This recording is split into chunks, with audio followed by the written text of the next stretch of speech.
And I knew for a fact, with certainty, that I never ever wanted to consider IC7. And here we are. This is 𝗪𝗵𝗀𝗀𝘀. He grew to a senior staff engineer, or IC7 at Meta, by redefining expectations 3 times, and he shared everything he learned along the way. There's an IC4, IC5, and IC6, and maybe even higher way to go about almost any problem. You got another Redefines expectations rating, promo to IC7. The year that Threads launched, I think I came up just under 2,000 diffs at the end of the year. For a year. He also opened up about what held his career back. Why was there no promotion in the 𝗪𝗍𝗀𝗀𝘀 case? I think at the end of the day, it came down to one expectations miss that blocked the promo. Have the expectations of the highest levels ever scared you? Here's the full episode. You chose like a specialty of like being a front-end engineer. Like, right. What's the thinking there? I have this burning passion for the web, as corny as that sounds. I don't know where it comes from. I just know that I've always had it. And most people who've worked with me have probably seen that, working with me over the years. I've always been a fan of web development. I've always enjoyed doing it. And I've been doing it for a long time at this point.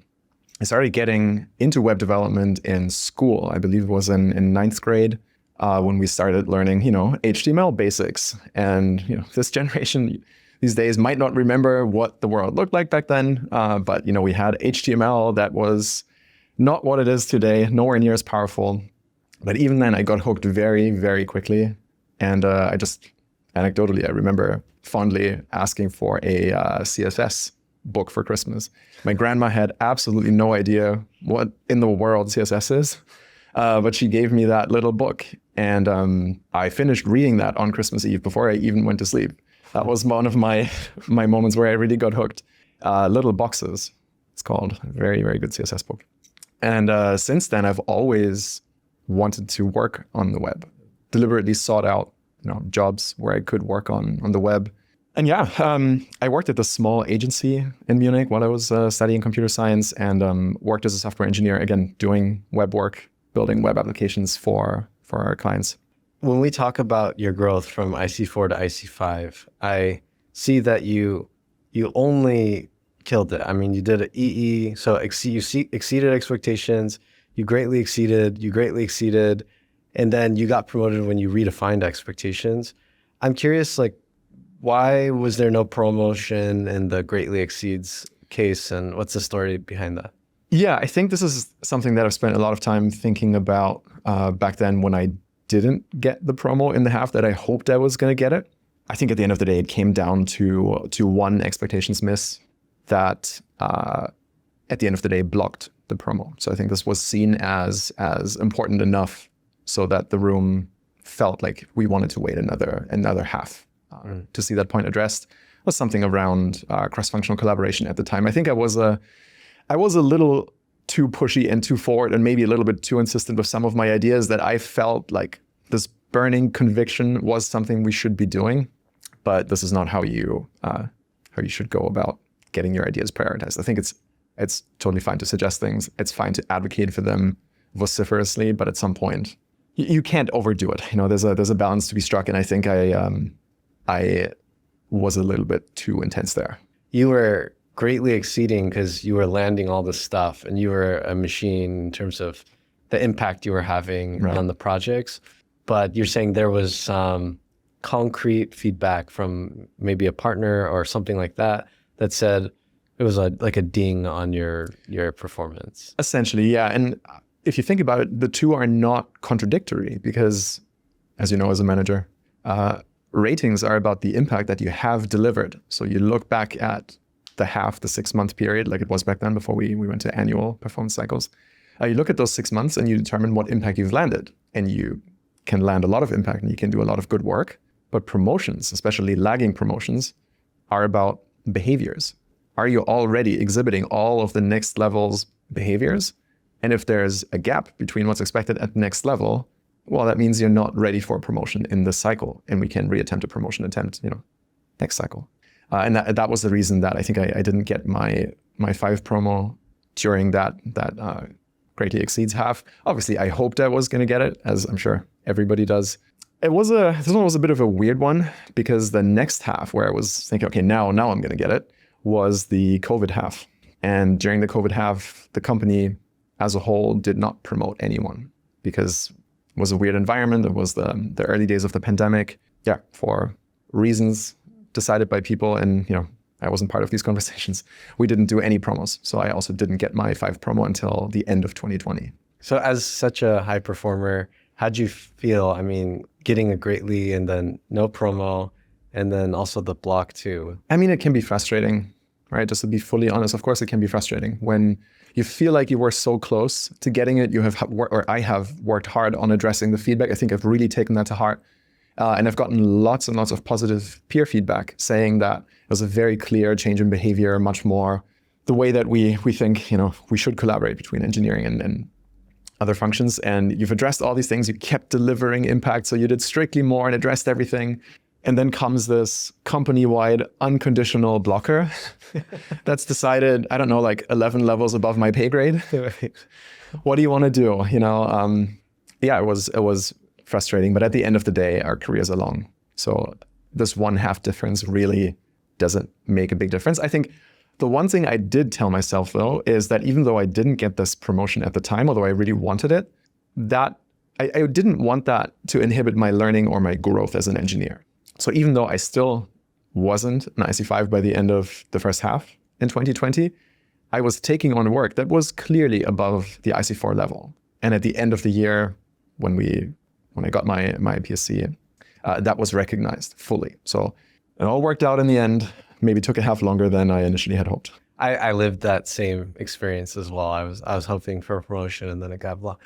But I think that mindset is helpful and productive. Even, COVID's one thing, but people's promos get blocked for a variety of reasons.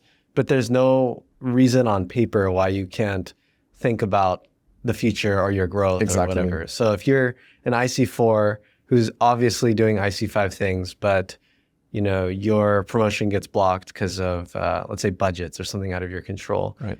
You can think about what's the IC6 thing to do, and that will just give you a sense of progress still and like something to achieve. And it's just all on paper. The promotion is not a big deal. Well, and I would argue you almost have to do this, or you really should be doing this, because you can't be defeatist and you can't take the stance that, oh, okay, well, I didn't get this promo now, so I'm going to just be an IC4 then and no longer exhibit the behaviors that I need to demonstrate at IC5. And then only when they make me an IC5 will I do that. Yeah. That's not how lagging promotions work. Right. You get promoted once you have, for a sufficient period of time, demonstrated next level behaviors, next level impact. After the COVID half, you got the Redefines expectations rating and the promo. I'm curious, like, what is the story behind the thing you landed? Yeah, I think at the highest level, it came down to me taking a leading role on a project that has been clearly classified as an IC6 level project as an IC4 and landing that work successfully. So in a way, that is not even the next level's expectations and next level scope, but that was the next level that we were looking at. It was a really big web project that was very front-end heavy, so right up my alley, if you will. But it involved way more people than just myself. This was a project that had, I don't know, like more than 10 people, more than 10 engineers contributing to it, and then other partners like product managers and designers and all the other roles that you find in product teams usually. And for an IC4, I think that was going above and beyond what is expected at IC4. You talk about these different granularities or these different sizes, these different scopes that you should be looking after, and you gradually work your way up from a task level to maybe a small project level, a larger project level, something influencing the org, influencing an entire system, the company, the industry. So you work your way up from like 3 to 8. Yeah, I got recognized for this effort because it clearly was more than what was expected of a 4. We delivered all of this on an ambitious timeline, working through what was a weird environment. Again, it was the early pandemic. And then, the summer of 2020, end of 2020. And we launched without any major issues. So at the end of the day, all of that also still matters. So you still need to demonstrate all of this operational excellence when you work on these projects, right? It's not enough to write a lot of code and say it's done, and then you pull the trigger on launch day and you just cause a giant incident and break all the systems. You're not going to get a pat on the shoulder for that. So there's still release hygiene that needs to be observed. But it isn't just engineering, and I want to be really clear about this. It isn't just engineering when you talk about an IC6 project. There's usually ambiguity in some form. That could be in the product space where it's not entirely clear what needs to happen or what the target outcome looks like. There's people problems that you run into. You need to coordinate, 5, 10, 15, however many people contributing. Somebody needs to hold that show together and divide work streams, make sure everything's on track, run the weekly operational meeting, report sideways and upwards and all that stuff as well. And yeah, I think at the end of the year when my case was being discussed, I think it must have been pretty clear that this wasn't an IC4 level performance. I can really only speculate. I don't know if this is how we look at what differentiates maybe like an exceeds from a greatly exceeds or a greatly exceeds from a redefines. But there is something there about, okay, if you're doing the next level's work, you're not meeting or probably not even exceeding expectations. You must be above that, right? Because it's so far outside of what's expected at IC4. Yeah, I mean, intuitively that makes sense, because if you were an IC4 doing IC5 stuff, it's definitely going to be exceeding. But then what's IC6? What if you did IC7 project, right? IC4? And it feels so weird to talk about this because I feel like I'm tooting my own horn here quite a lot. But it's I'm not trying to do that. I think it's more about here's what's expected, and then if you really go above and beyond, this is what gets you to an exceeds. I think we call that laddering in these calibration conversations, where you can clearly explain, okay, this is the work that this engineer did to get to their meets all, but then on top of that they did this, and we think this now warrants an exceeds. And you can ladder your way up, and you can articulate why this rating is possibly justified so that other people can understand. You mentioned you were an IC4 trusted with the IC6 project. That's kind of interesting to me, because a lot of people, when you talk about a promo, and part of it is delivering on something that is deserving of a promo, but the other big part is getting the opportunity to do something that's worthy of a promo. Right. What's the story behind you getting either assigned to that project or creating that scope? Yeah, it's a great question. My entire team, Catalog, at the time, was working on this really, really big priority that had come up, I want to say, quite suddenly in 2020. And a lot of people changed what they worked on at the time. And we have a healthy level spread in the team, engineers taking on level appropriate work. But one of the senior engineers on the team was out on paternity leave at the time. So he, in a way, left a gap that needed to be filled.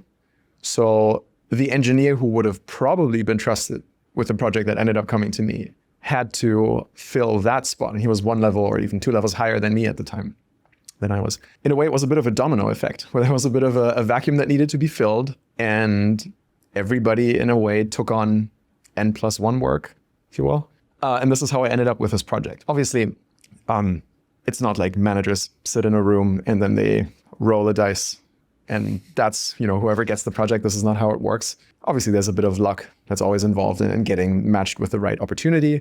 But I firmly believe that you can increase your luck surface area, so to speak, by doing the right things. So if you position yourself as, in my case, a web person who wants to be the web platform lead in my area, on my team or whatever the scope was at the time. And then there's a big web project coming up. Well, okay, they're certainly going to consider me.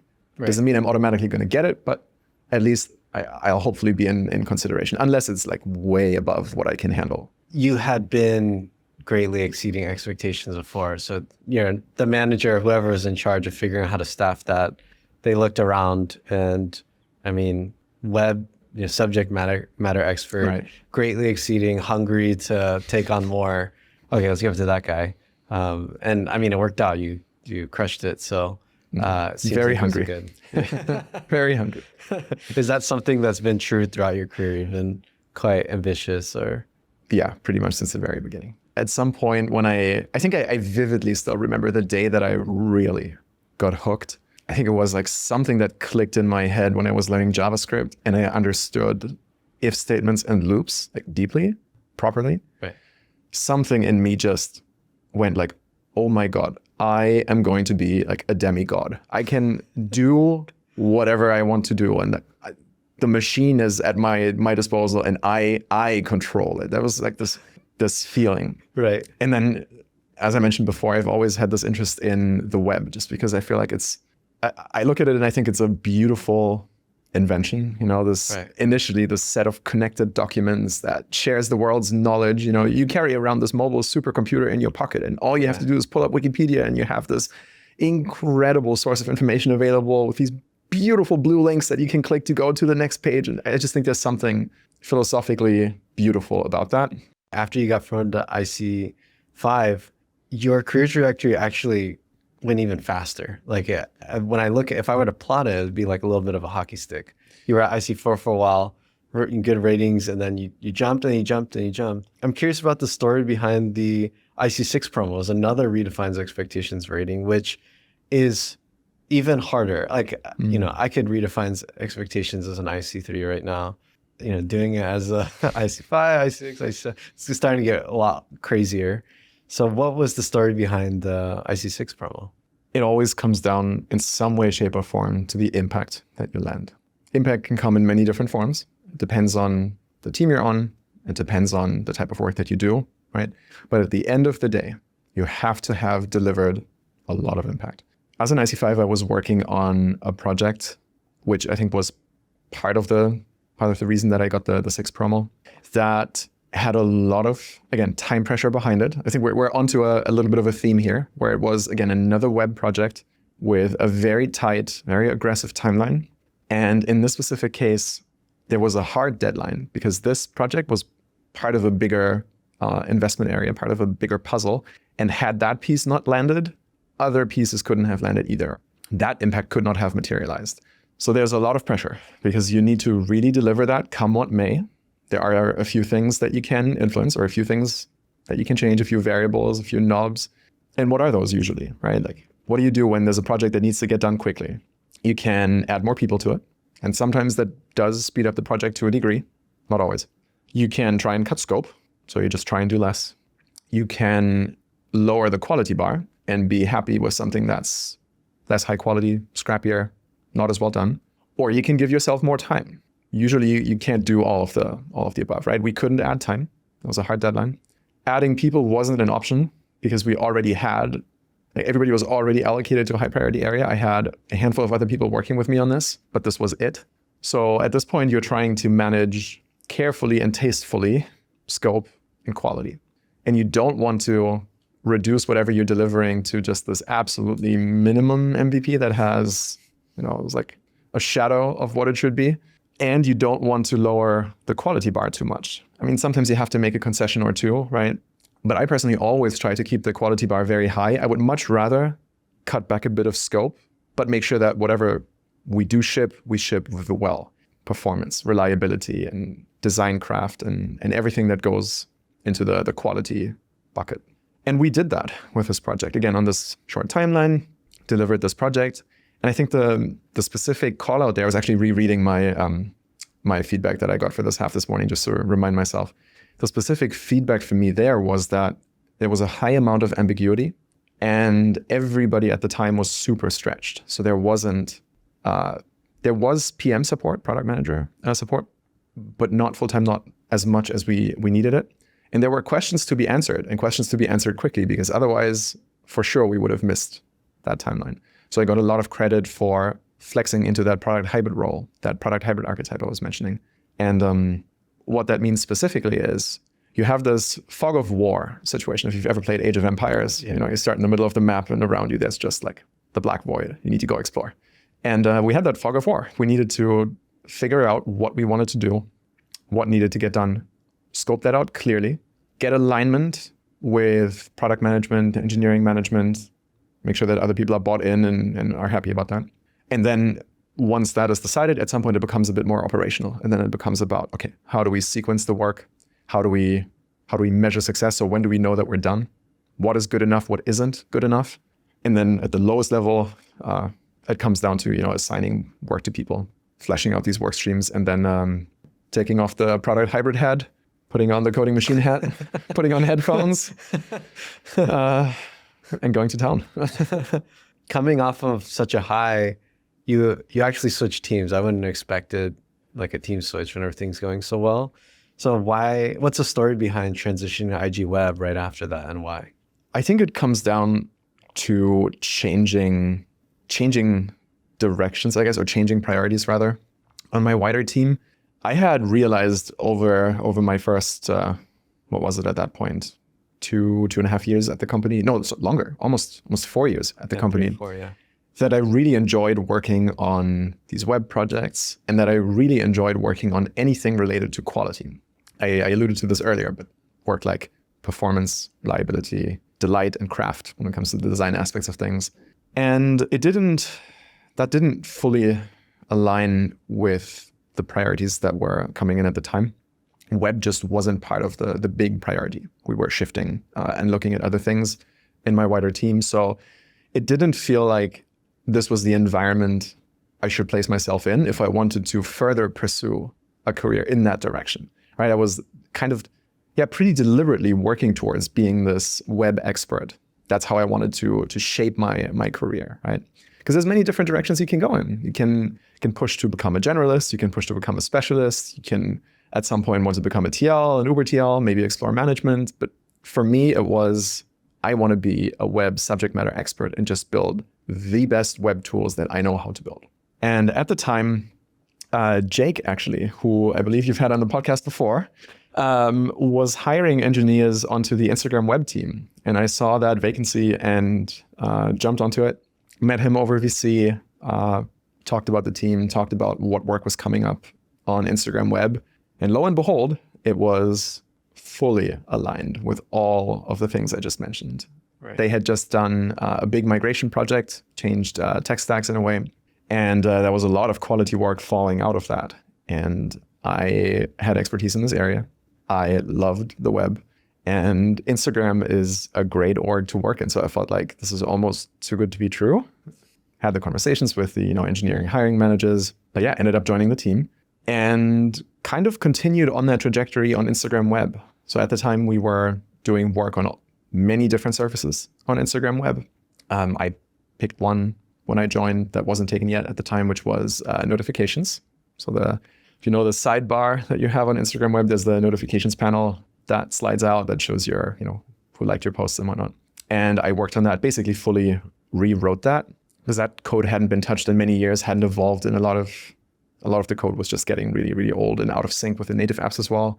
And landed all sorts of changes there that were very, very gratifying to me, if you will. I worked on that and I felt so proud of the work I was doing. I was so happy that this was what the team wanted. They wanted somebody who cared a lot about UI craft. Design craft is valued a lot in Instagram.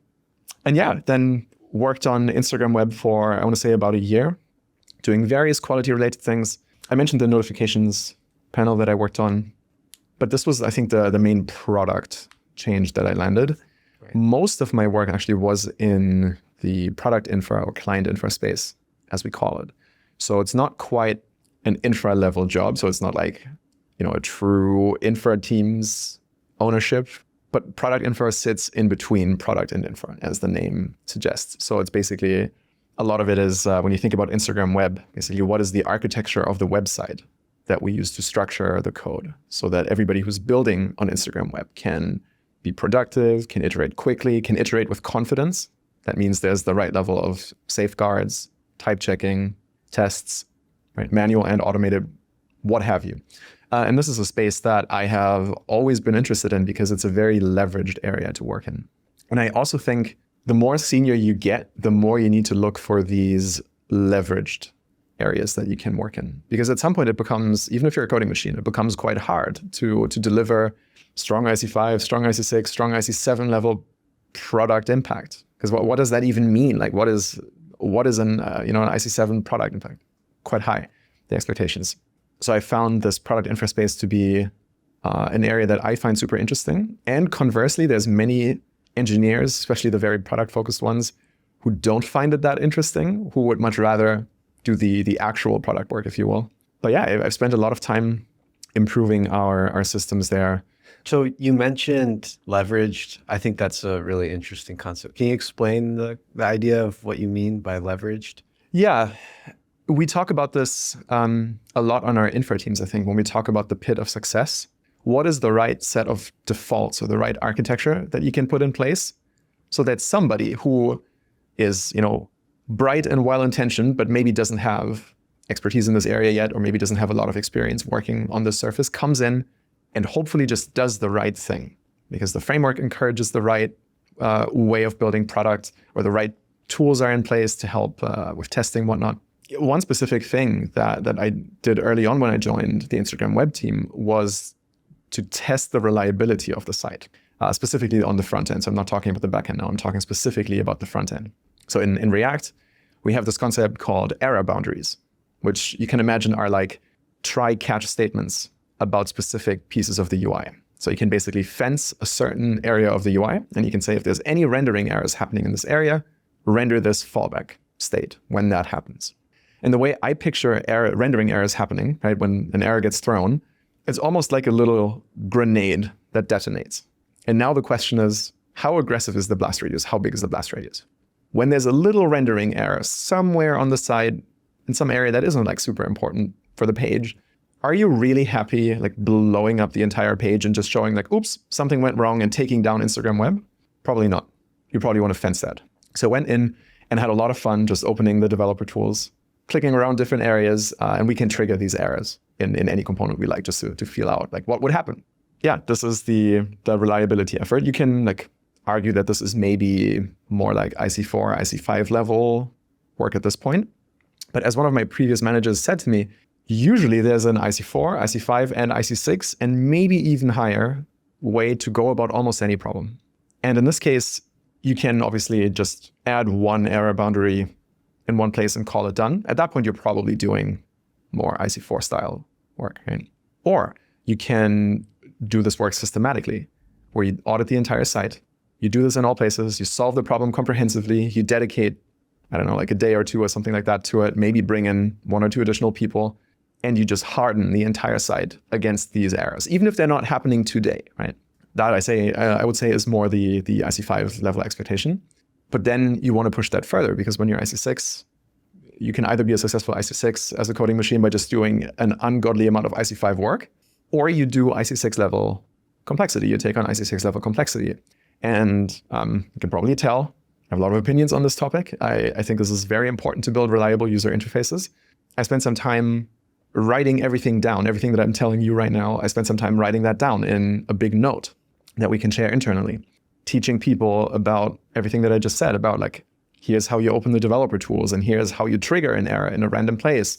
And then I also took some time to try and classify these errors and say, okay, what is the primary information on a screen, what is secondary, and what is tertiary? And what do you want to do in each case? So how do you want to handle a primary piece of information missing because of an error, a secondary piece of information missing, and a tertiary one missing?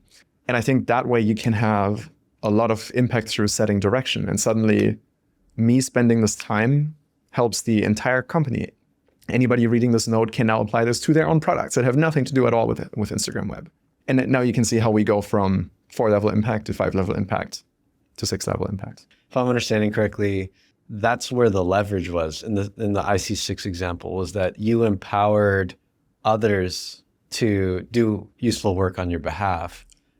They can go on and either prevent those issues from coming up in the future, or fixing them themselves. And if you did that for 100 engineers, then it's just faster than you could have done it yourself. Right, and it's scaled, right? I cannot possibly be expected to know all of the web products in the company and go in myself and work on a product that doesn't even fall in my org. But there's other things you can do. Just to complete this example, you can think of adding lint rules to your code base, so that if you have a specific anti-pattern that you can identify, you can tell engineers right in their IDE before they even submit their diff. Tell them right in the editor, like, hey, you're doing something. We didn't find an error boundary that protects you from bad breakage. You probably might want to add one here. I see. So, and then in this case, the tool is doing useful work on your behalf, and it's helping you scale, and that's expected of IC6. Right. And then I would say this problem is solved sufficiently well that I don't need to keep dedicating my time to it. I can move on to the next thing. And maybe now that we've talked about reliability, right, I can start focusing on whatever performance next or something like that.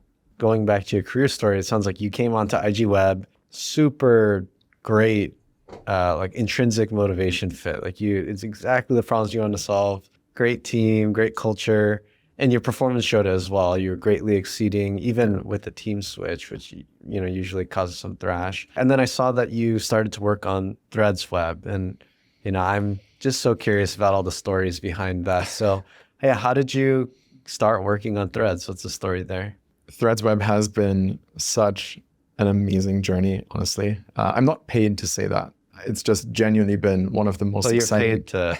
Well, I'm paid to work on it, but I'm not paid to sit on this podcast and tell everybody how great it was. Right. But seriously, it's been a bit of a roller coaster in some way because it was an intense period of time. But I look back at the time that I spent on Threads Web with the other engineers working on Threads Web, and I think collectively this is, up until this point at least, the best work we have done in our careers.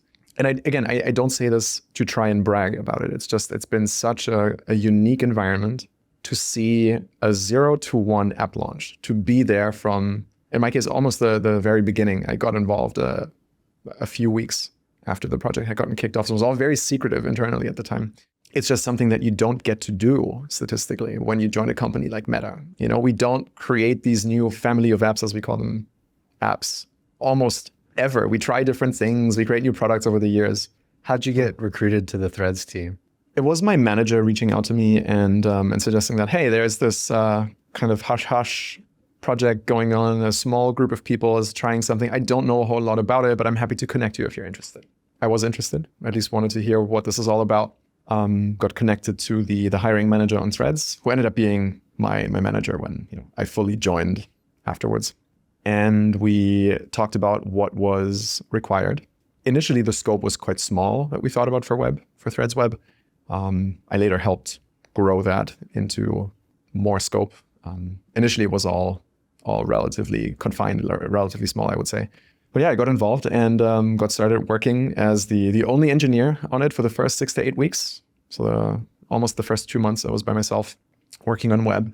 And it's, again, not something that you usually get to do, because it even feels a little bit weird. We have this big repository that has most of our web code internally.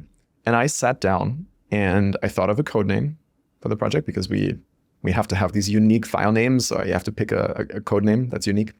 Ended up picking the same one that they had picked on the native apps side. And then I went right-click, new folder, and typed in that code name, and started from there. And that's just a very, very rare thing to be doing. And I'm honestly, I'm very happy and very glad that I got to see it from the very early days, and I got to make some of these, big decisions. In hindsight, I kind of wish I had picked a different, shorter code name. I have typed that name, I don't know, tens of thousands of times now. Wish I had picked one that has slightly fewer characters in it, but here we are. You literally started Threads from scratch. It's such an unusual project. It's very unusual, and it's not something that was clear from the very beginning. Again, it is one of those direction-setting decisions that you have to make at some point, but you want to make that decision well-reasoned. You really want to be sure that this is the way you want to be going. Initially, when we were just, I say we, at that point it was just me. Initially, when I was just starting to render, something, just get the first component to show up successfully on screen, I actually started in the Instagram web code base, and I just applied a little bit of CSS to hide everything that was on screen, but it was clear that this wasn't the way to go for Threads, right? So at that point, I decided, okay, the cleanest separation to prevent any bleed over, any mix between the two was to just say, okay, let's just create a different folder. Let's create different components. Let's just make it a different surface, if you will. We didn't know the final product name at the time. We didn't know the final domain, but we knew it was going to be different as a surface from Instagram web. So it's not like we added a tab to Instagram web. At some point when, for example, Reels got added, we just added one tab, but that's still on Instagram web. This was a different surface entirely. I saw that year you got, which is even the most impressive thing, you got another Redefine's expectations rating, promo to IC7. I imagine a large part of that was because of how successful Threads was, and you were an instrumental part of that. Is that the story behind the IC7 promo there? Yeah, ironically, you would think that as you get more senior, as you get higher up, or at least maybe I thought that beforehand, you'd think that the writing your self-review for the performance cycle, the annual performance cycle, would become harder because you have to justify your work in a different way, and maybe it is less clear cut. There isn't as much a template of what a successful IC7 looks like versus a successful IC4. That's pretty well defined in comparison. Ironically, for me, this was, I think, the easiest self-review that I ever submitted. The work wasn't easy at all. It was an intense year. There was a lot of stuff going on. We had this tumultuous launch and everything that came out of it. And it didn't stop with me, right? Like, I wasn't the only one building Threads Web. I was the first engineer on it, but then a few weeks in, we brought in a handful of other engineers, and at some point we staffed a small team around it. Hired an EM, hired a PM, had a full team together, right? We also didn't stop at a log.web client. So we didn't just have a log.surface surface where you can share a post or look at a profile or do like an embed on a different website. But we actually built a logged in client. So you go to, at the time, threads.net, these days threads.com. You go to threads.net, you click login, you sign in, and you see your feed, and you see your notifications, and you have settings, and you can search, and you can post. So we had to build a logged in client. And at the end of the day, it was a relatively easy story to tell. Again, the work wasn't easy, but the story was basically, okay, we're doing Threads. Threads needs web.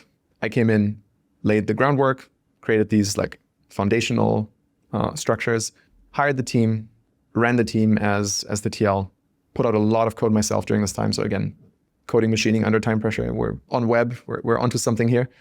It's basically the third time, right, this happened. But it all worked. And we launched without major issues. The product was well received. And that made for a pretty easy to tell story in the performance cycle. That makes sense. I can imagine your performance review, under the impact you had, just, one line says basically like instrumental in, Threads, web, tech lead, led, right. X number of people. And that kind of speaks for itself. Right. And if that can be clearly attributed to you as an engineer, so if your management chain and other senior engineers who are sitting in these conversations are convinced that, yeah, it's clear that Threads Web didn't happen, like irrespective of me or despite me, but because I got involved, I think if you can create that linkage and if that attribution is clear, you will get recognized for delivering this impact. I think that that's something that people talk about sometimes, like how do you get that attribution, especially when there's a lot of other people working in the area? It's difficult in general. I think this is not an easy problem to solve because you want to have clear ownership in general. I really do believe in strong ownership, meaning if I take on a problem space or if I take on a product or a launch or a feature or whatever size you have, and I am the owner of that feature, product, whatever, I need to own that outcome as an engineer. So I need to make sure, come what may, that this is going to be successful. And I think there's many things that you can think through that could happen to make the project not be successful. And you want to go ahead and get ahead of those. Talk about Threads Web, for example. Think about the initial launch, right? Like what are the possible failure modes in which launch day just becomes a clowny event and everything that can possibly go wrong goes wrong. Like what are those? And then you try to work backwards from them and you try to prevent them. Is there any questions around the infrastructure maybe? Okay, let's talk to the right infrastructure people and have them help us verify that everything is set up correctly. Right? We're talking on the web. So suddenly, we're setting up an entirely new domain. We're not setting up a new subdomain. We're not doing, threads.facebook.com or threads.instagram.com, threads.net. So is that set up correct? We really don't want to launch and then have, DNS issues or something like that. And you can go on like this. I think there's a lot more failure modes you can come up with. And I would always recommend trying to get ahead of those as much as you can. There's always a class of issues that you cannot predict. Right? So you have your known unknowns and then come the unknown unknowns that you don't even know you don't know about. I think at that point it becomes about operational excellence, release hygiene. You want to have error reporting that works. You want to do a lot of QA and really test your product, make sure it's working fine. You want to have feedback channels. So when people tell you like, hey, on Threads Web, something looks really funky in the specific browser, that you respond to that quickly. Sounds like you were thinking like I own whatever happens for Threads Web, and that led you to do all these things. Yeah, that's right. But maybe what we should also talk about is that while I was ultimately accountable for delivering Threads Web, because I was the directly responsible individual, the DRI that we always talk about, it didn't mean that I had to do it all by myself. That would have been impossible. Right. So this is when you get into being a senior engineer who works with other engineers. Even as a coding machine, like obviously you need to work with other people. I couldn't have done this by myself in any way. And at that point, you think a bit about recursive accountability, if you will. So you just divide and conquer the problem. Because Threads Web overall, I am on the hook for making sure that this lands well. But then we had other senior engineers on the team who owned meaty pieces of the product. And then they are accountable for delivering that part. But the way that Meta thinks about these, from what I'm understanding, is that even though there might be somebody who owns part of the problem, that doesn't absolve me as the overall DRI from, I'm still on the hook. That still needs to work. And I don't just get to then say like, oh, but that wasn't my sub problem. I only own the other 2/3. This 1/3 isn't on me. Blame this. No, that's not how it works. So you need to find a way. And this, I think, is almost a bit of an art form as much as it is a learned skill. How you can effectively work with people, just be a great teammate, really good TL, who isn't micromanaging, but who isn't off in the ether. Like you need to be applying the right level of touch. Give people freedom to grow because everybody wants to do well for themselves as well. They have career aspirations, but you do also need to convince yourself that things are going well. I don't know who said this to me years ago, but the metaphor that I heard for this, or the analogy, is a driving teacher, like somebody who gives you driving lessons early on. You are driving, but they have a second steering wheel and they have their hands like right next to that. So the moment you're about to slip, that's when they intervene and they stop you from killing the two of you in traffic. And then over time, as you become a better driver, as you know more, like as you become more senior, so to speak, you gradually back off. And then there's a trust relationship that's building up this way, where over time you know that you have your trusted lieutenants, if you will, who you can blindly rely on. Yeah, I think this is something that every engineer who gets to, I would say, like 5, but definitely 6+ needs to think about. How to influence engineers around him, how to be a good TL that isn't like obnoxiously close and micromanaging every little thing. It's tough. Yeah. Not easy. I think if I ask that question to someone who's a junior engineer versus someone like yourself, we would see a dichotomy because right. I think you talk about ownership and, assuring that others are successful and scaling yourself. And I think if I ask someone who's right at the beginning of their career, they might propose some solutions on you got to hoard your scope, or you got to be the first one there, or you got to put your name on it. And actually, it shouldn't matter how it gets done, just that it gets done and you play, a critical piece and everyone can work together. Yeah, I mean, that's the ideal, right? When everything is set up and structured well, you have the right owners in the right places at reasonable levels, right? You don't want to give something to somebody that's way outside of their comfort zone and just completely above what they can do today. A little bit of a stretch is fine, usually encouraged. That's how you grow. But if you give something that's like 3 levels above what they can handle, then you're going to set up this person and this project up for failure. At the same time, you don't want to give scope to somebody for which they're just vastly overqualified. But I do believe that, especially as a coding machine, not every single diff that you land in isolation has, level appropriate complexity. So if you pull up my latest 10 diffs from yesterday or something like that, and you audit them, I doubt you would look at every single one of those diffs and say like, ooh, this looks like an IC7 diff. Right. There's like some maddening technical complexity in here. But that's not the point. Sometimes the point is like, okay, we have this big problem. I need to get this solved within the next 2 weeks to unblock the next work stream. I'm just going to lean into my strengths for a week, sit down, just crank out 150 diffs and get this thing landed. I'm exaggerating slightly, but at the end of the day, you will have landed real impact because you're preventing another project from derailing or from going off the timeline. Was every diff Shakespeare? No, probably not. So it's a skill in your toolbox. Yeah, exactly. And I think Jake talked about this as well, if I remember correctly, while he was on the podcast and said something similar. Sometimes what's needed is taking an Uber TL role where you hold together these big work streams that involve usually always different teams, but at some point different orgs. And then the further away the teams are from each other organizationally, the harder the coordination becomes. And sometimes what's needed is just, look, we know what we need it tomorrow. how do we do it? What does the future career planning look like? Like, is it like, let's do IC8, or, are you prioritizing other things? Like, let me find a new interesting problem to solve. It's an interesting question, and I genuinely don't have an answer today. I don't know. We'll see how it goes. I know that the way that I'm operating right now and the work that I'm doing right now is extremely exciting to me. I actually recently switched teams from Threads Web to this big Instagram server backend project team that Jake is driving. So listen to his podcast episode if you want to learn more about that. That is a big priority for Instagram. So as I was alluding to in the very beginning, you need to work on something that's impactful. You simply do. Right? You cannot be a successful senior engineer and just work on stuff that doesn't matter whatsoever. About IC8 specifically, I don't know. Maybe this is something that I'll want to explore at some point. It's not something I'm pushing for actively right now, but I think there's obviously growth to be had as an engineer to get more familiar with different systems. I'm actually going a little bit outside of my front-end comfort zone now, and I'm becoming more of a full-stack engineer, or working towards that. And this is super exciting to me. Also a little bit scary. Right. So trying to walk that balance as well.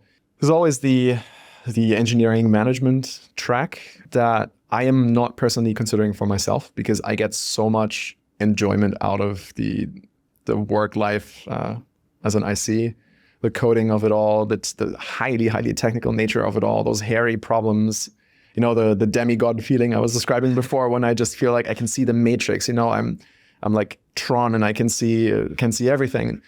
By the way, secret recommendation, secret tip, the Tron Legacy soundtrack is one of the best soundtracks if you want to really put on your headphones, get dialed in, and get coding. So yeah, we'll see what the future holds. What about when you got promoted to IC6? Was your first thought IC7 time? No, it definitely wasn't. That's what happened when I got my promotion to IC5. Yeah. I celebrated for 3 minutes and then felt like, okay, now we're getting ready for IC6 before dawn. That's it. It definitely wasn't the case for 7. 7 promotions are quite difficult. Right. You said this before, many engineers don't make it to that level, but there's many reasons for that. There needs to also be a business need for somebody with that level of seniority. So if there's no business need, basically like an IC7 shaped hole that can only be plugged by an IC7 shaped puzzle piece, you're going to have a harder time making a case for a successful IC7 promotion, right? And in my case, I think Threads Web was a great opportunity that came at the right time for me. The criteria matched, right? Obviously, you still have to always deliver these. I'm not trying to downplay any of these difficulties. These projects come up, but that doesn't guarantee a promo, right? You have to deliver them. But if you don't have these opportunities, because maybe they're just not around, then it is much harder. Have the expectations of the highest levels ever scared you? Oh yeah, absolutely. Absolutely. Because when I joined as an IC4, I was thinking that, okay, I will have to eventually get promoted to IC5, because that is the company policy, right? You need to eventually make it to IC5, which is where you can then stop if you choose. And then I was kind of apprehensive about IC6, because I had seen IC6s around me and I wasn't sure that this was the intensity I was looking for. I was just like scared a little bit. And I knew for a fact, with certainty, that I never ever wanted to consider IC7. And here we are today, and things came very differently.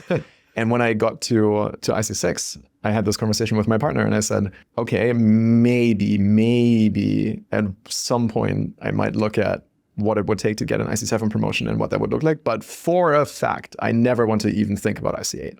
We'll see. Right now, I'm genuinely not pushing for it because it's not an easy jump to make. There needs to be the right position for it. And because I get so much satisfaction out of the type of work that I currently do, I wouldn't want to give up too much of it. You mentioned, maybe in jest, but 150 diffs in a week. And I'm kind of curious though, like, as a coding machine, what's your most insane output week that you can ever think of where you did something ridiculous? Yeah, I think that was the Threads web year, right? That's what was the year that Threads launched. I think I came up just under 2,000 diffs at the end of the year. For a year. So, 365 days in a year minus 100 for weekends or something, 200. Yeah, that's insane. That's like 10 diffs a day. Ish. Yeah. I mean, there's PTO, sick days, on-call, meetings, whatever. There's all of this other stuff, but like roughly that's what you're looking at, right? And this is, again, I've had these conversations with so many people over the years. obviously you can game the system if you want to game the system. So at best, this metric is directionally interesting. Right? There's, in my mind, no difference whatsoever between somebody putting up 300 diffs and somebody putting up 400 diffs in a given half or in a given year or whatever time frame. There's no difference. It's just like somebody tends to commit like 20% smaller diffs and hence ends up with more. Right? If you had the opportunity to talk to yourself right when you had entered the industry, knowing what you know now, what advice would you give yourself? I'd probably try and tell myself that things are going to be fine. You're already on a good track. Don't put even more pressure on yourself than you already are. I was very, very ambitious, especially early on. I think I still am to a degree, but now I think it's all way more, way healthier than it was in the past.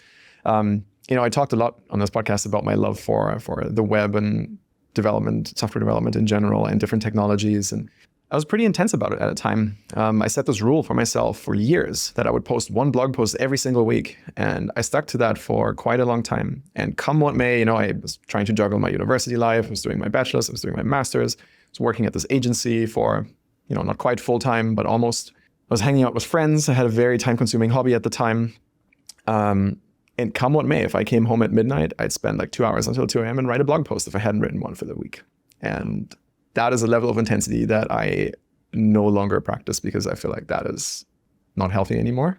I think it's fine when you're, in your early 20s and you're so hungry to go for it. And I think it's worked out well for me. I think that because of all of this, I think some recruiter at the time reached out to me because I had published all of the stuff. So I don't regret any of it. But I think the advice I'd want to give myself is, this is plenty. Chill a little bit. It's fine. It's going to be fine. Well, what's interesting though is if you didn't do that, you probably wouldn't be in the position you're in now though. Would have, should have. It's, it's the wing flap of the butterfly. I don't know. Maybe. Yeah. I don't regret doing any of it. It was the right thing for me. I never hated doing it. It's not like I set up this draconian regimen for myself that I was, being crushed under. It wasn't that. But it was a bit of Tetris playing with my calendar. There was a lot of things that needed to be shuffled around to fit everything together. But I learned a lot along the way. Got a lot of practical expertise from working at this agency and just having years and years of web development experience alongside all of the uni lectures, which are way more theoretical and partially outdated. They're great for like the CS fundamentals, when you talk about computer science topics and data structures and algorithms and know your time complexity and whatnot, operating systems, databases, what have you, math, lots of math. But that isn't what I use on a daily basis, right? Like we're not using lambda calculus, we're using CSS. Yeah. So, well, you can relax now. You made it to IC7. So thanks so much for sharing your story with us. Yeah, thanks for having me. Thanks for listening to the podcast. I don't sell anything or do sponsorships, but if you want to help out with the podcast, you can support by engaging with the content on YouTube or on Spotify. If you want to drop a review, that'll be super helpful. And if there's any guests that you want to bring on to, please let me know. I feel like sourcing very senior ICs, there's no well-studied list out there on Google that I can just search this up. So if there's someone in your org or at your company who you really look up to and you want to hear their career story, let me know and I'll reach out to them.